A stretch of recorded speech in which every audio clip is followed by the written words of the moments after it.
안녕하세요 여러분. 오늘 영상은요 건강하고 행복하고 요요현상 없게 다이어트를 할 수 있게끔 우리가 알고 있어야 되는 다이어트 10계명에 대해서 여러분들과 함께 공유해 보려고 합니다.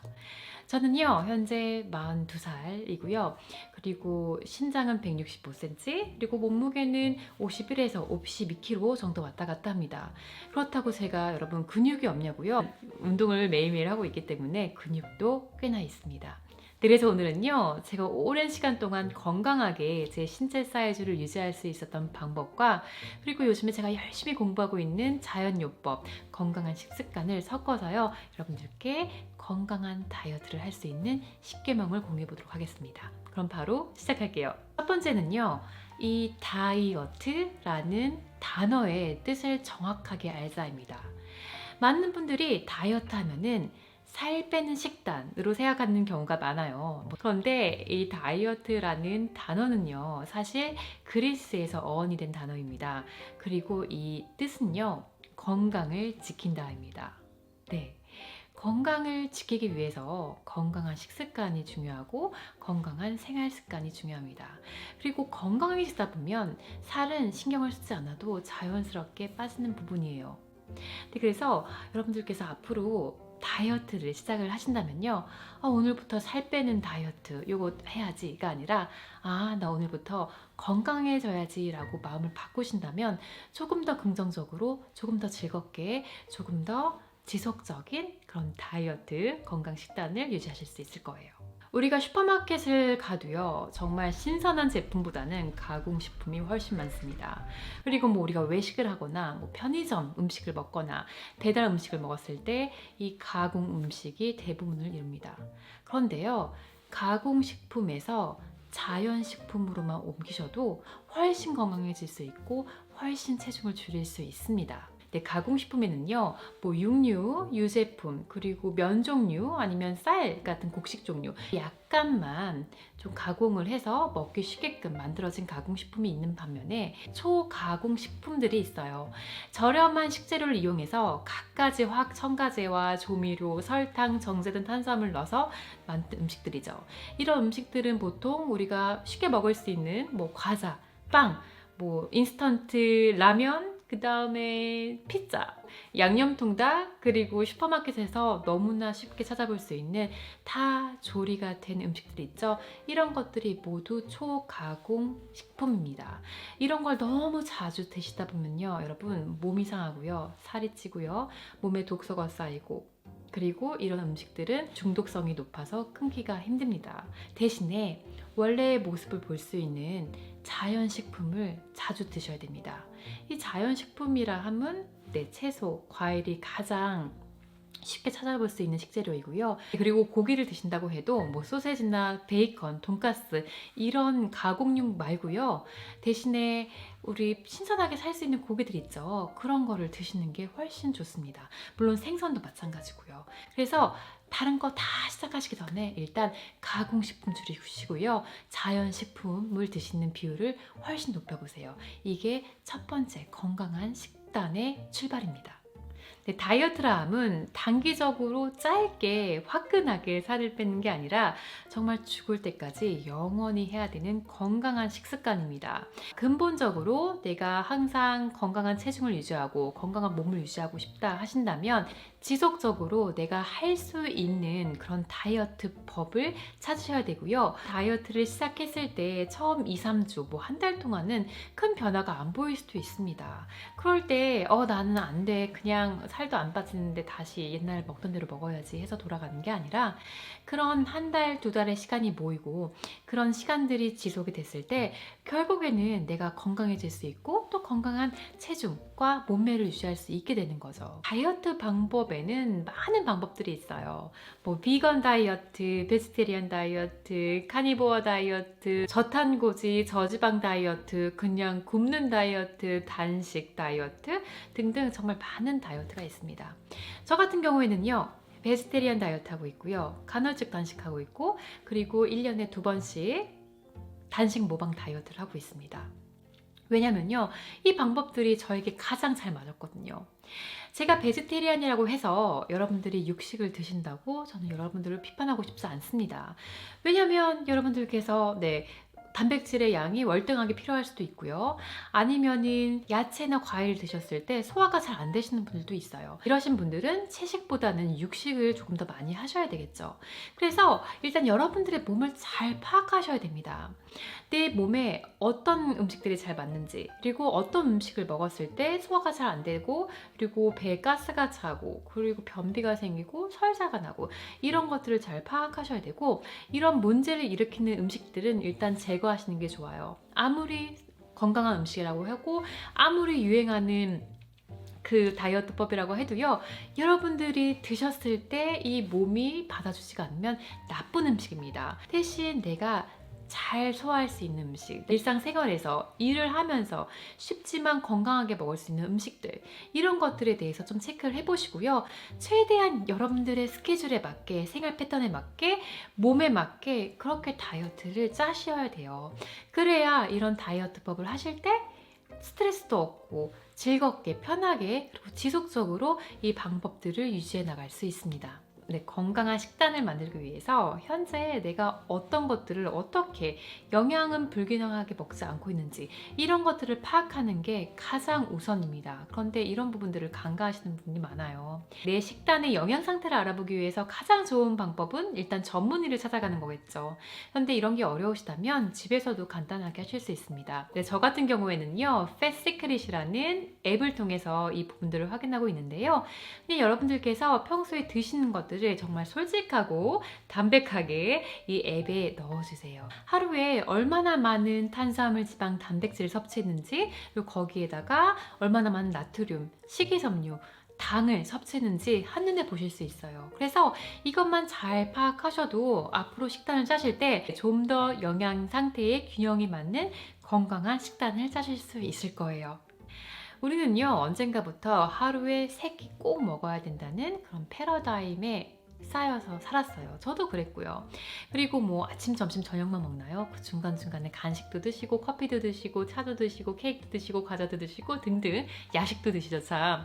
이렇게 정말 많은 음식들을 드십니다. 그런데요, 아무리 건강한 음식이라고 하더라도 너무 자주 먹게 되면요, 우리 몸은 힘듭니다. 일단 소화기관이 힘들고요. 그리고 우리가 뭔가를 먹는 순간 우리 몸의 혈당은 올라가고 또 인슐린 수치도 올라갑니다. 그래서 우리가 먹는 것도 중요하지만 이 디톡스를 해줄 수 있고 몸을 쉬게 해줄 수 있는 단식도 굉장히 중요합니다. 그리고 우리가 살고 있는 시대에는요, 우리 몸에 나쁜 것들이 너무 많아요. 일단 환경오염, 그리고 플라스틱에서 나오는 환경호르몬, 그리고 많은 음식에 들어있는 각종 화학첨가제와 색상첨가제, 그리고 우리가 쓰는 화장품에도 정말 많은 환경호르몬과 갖가지 화학첨가제가 들어있습니다. 그래서 우리가 인식은 못하고 있지만 일상생활에서 사실 많은 부분에서 우리 몸에 독소가 쌓이게 됩니다. 그리고 이런 독소를 없앨 때 가장 효과적인 방법 중에 하나가 단식이에요. 여러분들의 생활 패턴에 따라서, 아니면 여러분들의 다이어트 목적에 따라서 단식을, 간헐적 단식을 하실 수도 있고요. 아니면 24시간 단식, 36시간 단식, 48시간 단식도 하실 수 있고, 그리고 저처럼 단식 모방 다이어트를 하실 수도 있습니다. 단식은요, 체중 감소 효과뿐만 아니라 우리 인슐린을 조절해서 식욕을 잠재우는 효과까지 볼 수 있고요. 몸을 재생하는 디톡스 효과를 볼 수 있고, 안티에이징까지 효과가 있는 굉장히 강력한 방법입니다. 꼭 하세요. 건강한 식습관을 만들기 위해서 몸에 좋고 건강한 음식들을 챙겨 드시는 것도 좋지만, 제가 생각할 때는 오히려 몸에 좋지 않은 음식들을 피하는 게 더 중요하다는 생각이 듭니다. 아무리 건강한 음식을 잘 챙겨 드신다고 해도요, 건강하지 않은 음식을 너무 자주 드시다 보면 우리 몸은 상하게 되어 있습니다. 건강하지 않은 음식에는 가공식품, 설탕, 정제된 탄수화물, 트랜스지방, 튀긴 음식, 탄산음료, 그리고 이 밖에도 정말 우리 주변에는 건강하지 않은 음식들, 우리를 유혹하는 음식들이 너무 많습니다. 그래도 앞으로는요, 여러분, 건강한 음식만 챙겨 드실 게 아니라 이 건강하지 않은 음식들을 최대한 적게 드시도록 노력해 보세요. 제가 생각했을 때 이 다이어트를 하기 위해서 가장 중요한 건 킬로칼로리를 따지는 게 아니라 내 몸 안에서 일어나고 있는 이 호르몬에 대해서 먼저 아셔야 돼요. 대표적인 세 가지의 호르몬에 대해서만 말씀드릴게요. 첫 번째, 인슐린입니다. 인슐린이요, 급격하게 너무 많이 분비가 되면 그만큼 급격하게 빠르게 떨어지게 됩니다. 그리고 인슐린의 수치가 떨어지게 되면요, 그때부터 허기가 지고 배가 고프고 식욕이 돋고 그리고 폭식을 하게 됩니다. 그래서 이 인슐린을 잡아줘야 돼요. 인슐린의 수치를 낮추기 위해서 일단 하루에 2끼, 3끼만 드시고요. 설탕 섭취량을 줄여주세요. 그리고 너무 많은 탄수화물의 양도 줄여주시고요. 그리고 스트레스를 줄여주시면 됩니다. 두 번째 호르몬, 글루카곤. 이 글루카곤이라는 호르몬은요, 우리 몸 안에 있는 체내 지방을 태워서 에너지를 내게끔 해주는 호르몬이에요. 이 호르몬은요, 인슐린의 수치가 안정화되고 우리가 더 이상 음식을 섭취하지 않아서 몸의 혈당이 낮아질 때 다시 혈당을 높이기 위해서 우리 몸에 에너지를 주기 위해서 나오는 호르몬입니다. 그래서 이 호르몬을 자주 나오게끔 하기 위해서는 인슐린 수치가 안정화돼야 돼요. 그러기 위해서는 제가 앞에서 말씀드린 그런 것들을 하시면 됩니다. 세 번째 호르몬은요, 코르티솔입니다. 코르티솔 호르몬은 스트레스 호르몬입니다. 이 스트레스 호르몬은 신체 스트레스 그리고 정신적인 스트레스 모두를 말하는데요. 일단 신체적인 스트레스에는요, 충분하지 못한 수면, 그리고 과도한 운동, 과도한 노동, 그리고 과도한 피로가 있겠습니다. 그리고 정신적인 스트레스는 뭐 일에서 오는 스트레스, 가족, 그리고 관계에서 오는 스트레스, 그러니까 평소 우리가 많이 겪을 수 있는 그런 모든 정신적인 스트레스가 코르티솔이라는 스트레스 호르몬을 분비시킵니다. 그래서 코르티솔 호르몬이 분비가 되면 몸에서는 약간의 응급 상황으로 생각합니다. 그래서 이 상황을 헤쳐나가기 위해서 몸 안에서 혈당을 높입니다. 그러면 뭐가 올라가죠? 인슐린이 올라갑니다. 그리고 인슐린이 올라가다 보면 이게 언젠가 떨어지겠죠. 그러면 또 갑자기 배가 고프다든지 단 게 땡긴다든지, 그래서 막 초콜릿을 먹고 칩을 먹고 이런 것들 겪어본 적이 있으실 거예요. 그래서 우리 몸 안에서 일어나고 있는 호르몬 작용들을 잘 파악을 하고 계시면요, 우리가 얼마나 자주 먹어야 될지, 어떤 음식을 먹어야 될지, 스트레스는 어떻게 조절해야 될지, 어떻게 생활을 해야 될지 파악이 됩니다. 그리고 이런 것들대로 생활을 하시다 보면요, 이런 게 곧 나의 생활 습관이 되고, 이런 습관이 잘 몸에 배어 있으면 그 다음부터는 그렇게 어렵지 않게 건강한 생활 습관, 식습관 지켜나가실 수 있을 거예요. 건강하고 예쁘고 날씬한 몸매를 유지하기 위해서 수면, 운동, 스트레스 조절 뺄 수 없습니다. 일단 운동은요, 우리가 건강한 식습관을 할 때 운동을 같이 해주시면 이 시너지 효과는 굉장히 좋습니다. 건강한 식습관으로 일단 내 체내 지방을 줄일 수 있고, 그리고 공복 시간 때 운동을 해주시면 이 체지방을 조금 더 많이 줄일 수 있어요.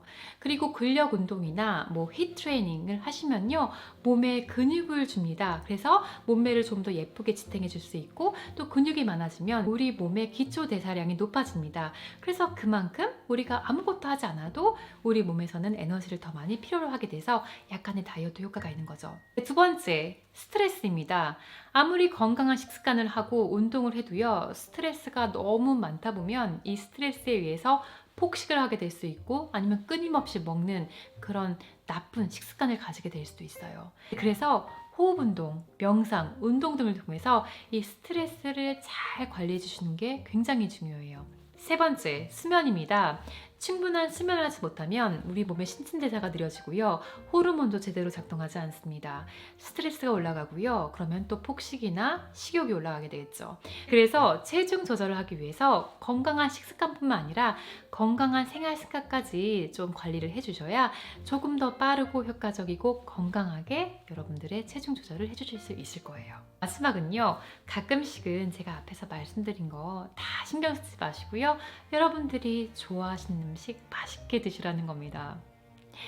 건강하고 그리고 적절한 체중을 유지하고 이런 것들이 결국에는 우리의 행복을 위해서 하는 것들입니다. 그래서 가끔씩은 킬로칼로리, 단식, 몸에 좋은 음식, 몸에 나쁜 음식 이런 거 생각 마시고요, 맛있게 드세요. 우리 맛있는 음식 너무 많잖아요. 여러분들이 평소에 건강한 생활 습관, 건강한 식습관을 가지고 계시다면요, 가끔씩 인생의 즐거움을 위해서, 아니면 상황이 그래서 그런 음식을 먹게 될 때가 있어요. 그럴 때는 맛있게 즐겁게 드세요. 그러면 그만큼 즐거움이 많아지게 되고 인생이 행복해지게 되고 이런 인생의 행복감은 우리의 스트레스를 줄여주게 되고 그러면 조금 더 다음날 건강하게 식습관을 이어나가는데 도움이 될 수 있습니다. 사실 저는요, 살을 빼기 위해서 베지테리안 식단을 한다든지 단식을 한다든지 하는 건 아니에요. 대신 제가 좀 간식 먹는 걸 좋아했거든요. 그래서 이런 나쁜 식습관을 버리고 그리고 저는 좀 탄수화물을 좋아하는 편입니다. 그래서 이런 탄수화물 중독에서 좀 벗어나기 위해서 저의 건강한 식습관들을 하고 있는데 이런 식습관을 하다 보니까 정말 자연적으로 체중 조절이 되고 있고 심지어는 제가 40대가 넘으면서 고민이었던 저의 아랫뱃살까지 감소하게 됐습니다. 그래서 제가 여러분들께 말씀드리고 싶은 거는요. 여러분들께서 건강한 식습관을 가지고 건강한 생활 습관을 가지고 이렇게 몸을 건강하게 만드시면은 굳이 살을 빼려고 해서가 아니라 살은 자연적으로 빠지게 되어 있습니다. 그래서 앞으로는요. 살을 빼야지 왜 살이 안 빠지지 하면서 굶고 한 가지 음식만 드시고 이런 다이어트를 하는 게 아니라 여러분들께서 꾸준히 건강하게 하실 수 있는 그런 지속 가능한 다이어트 방법을 찾으시고 이 방법에 정착해서 꾸준히 시간을 갖고 하시면 여러분들의 건강뿐만 아니라 날씬하고 예쁜 몸매까지 가지실 수 있을 거예요. 네 여러분, 그래서 오늘 영상 여기까지였고요. 그럼 저희는 또 다음 영상에서 만나요. 그럼 그때까지